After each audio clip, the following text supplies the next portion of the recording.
Hi everyone and welcome back to another video. So if you are not hearing audio cues during your runs, it's usually caused by permission, settings, audio conflicts, or device issues. So the good news is that most audio problems can be fixed in just a few minutes. In this guide, I will show you step by step how to fix the audio cues not working issue in Runna in 2026 cleanly, correctly, and like a pro.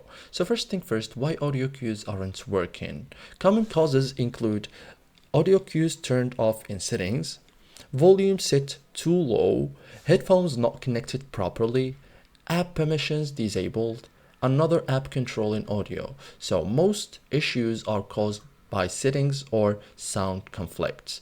So first thing first, you can check audio cues settings in Runna. So open the Runna app, go to settings, tap audio cues. Okay, you have to find it here.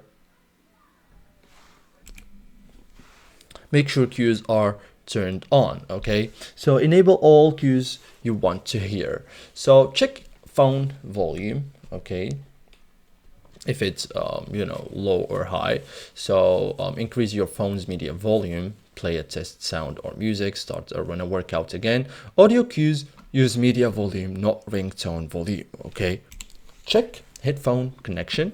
So disconnect your headphones, reconnect them, make sure they are selected as the audio output. Okay, and then start the workout again. Bluetooth issues can block audio cues. Okay, so that's it guys for today's video. Thank you for watching and see you in the next tutorial.